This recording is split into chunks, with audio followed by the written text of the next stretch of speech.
साथ संगत जी, प्यार से कहिएगा जी, धन निरंकार। अपने पिता के इकलौते युवक की शादी के 2 साल बाद उन्हें कमाई के लिए विदेश जाने का फैसला किया। उस समय उनकी पत्नी गर्भवती थी, मगर उन्हें माता पिता के पास छोड़कर उनकी आज्ञा से कमाई करने के उद्देश्य से विदेश चला गया। 20 सालों तक व्यापारी के लड़के ने विदेश में खूब पैसा माल कमाया और आखिर फिर से अपने घर लौट जाने का निश्चय किया। आज से 20 वर्ष पूर्व का निधन नवयुवक एक धनी सेठ बन चुका था। उस समय सुदूर यात्रा का एक ही जरिया था, जलयान। उस नवयुवक ने एक नाव में अपने सामान को डाला और वतन वापसी के लिए यात्रा आरंभ कर दी।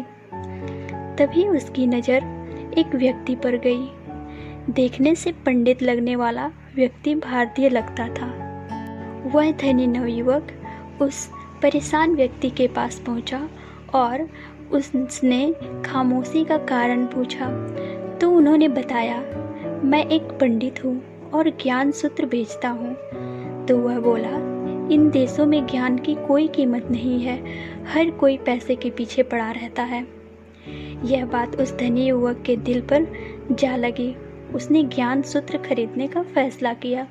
सोचा, हमने ढेरों पैसे कमाया है, वैसे भी यह अपने वतन का आदमी है।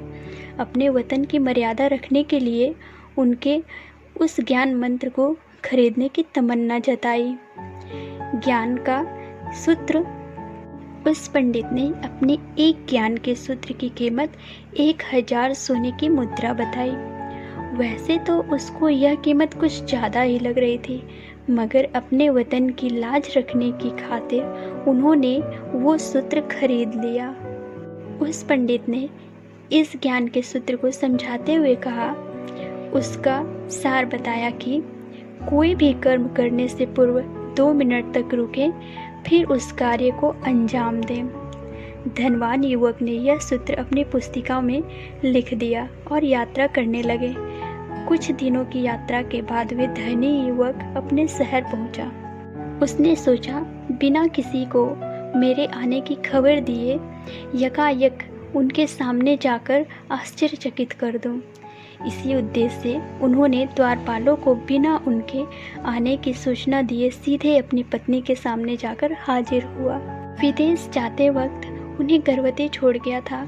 पत्नी के कमरे में वह युवक पहुंचा तो उनकी आंखों पर यकीन ही नहीं हो रहा था। पत्नी एक युवक के साथ लिपटकर सोई हुई थी।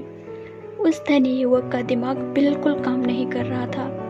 मैं विदेश में हूँ, इसकी दिन ब दिन चिंता किए जा रहा था और ये तो पराये मर्द के साथ मज़े ले रही है।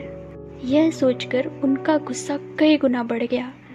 उसने झट से तलवार उठाई और दोनों को मौत के घाट उतारने ही वाला था कि उन्हें 1000 सोने की मुद्रा वाले ज्ञान सूत्र याद आ गई।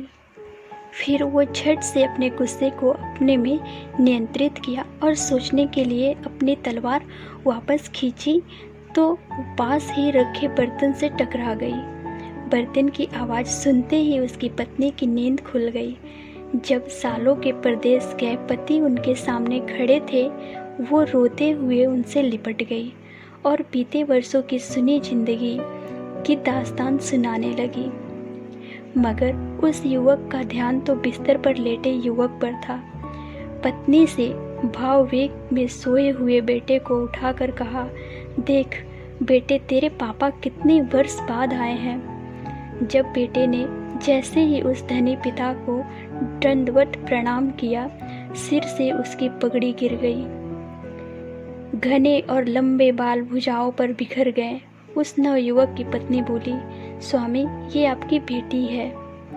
आपके चले जाने के बाद दुनिया की नज़रों से बचाने के लिए मैंने इसका एक बेटे की तरह पालन पोषण किया। यह सुनकर उस धनी युवक की आंखों से प्रेम की धारा बह पड़ी और बेटे को गले लगा लिया। तभी वह मन ही मन सोचने लगा, काश मैंने इस 1000 सोने की मुद्रा के ज्ञान सूत्र का उपयोग न किया होता तो कितना बड़ा अनर्थ हो जाता। और सिर्फ 2 मिनट में ही मेरा परिवार तबाह हो जाता। ये ज्ञान तो बहुमूल्य है, पूरी ज़िंदगी की पूंजी देकर भी खरीदता तो भी महंगा नहीं होता। तो साथ संगत जी, इस साखी से हमें यह शिक्षा मिलती है कि कोई भी कार्य करने से पूर्व 2 मिनट सोचना चाहिए। ज्ञान बहुमूल्य होता है, उसकी कद्र करें और अपने जीवन में उसका अमल करें। धन्य निरंकार जी।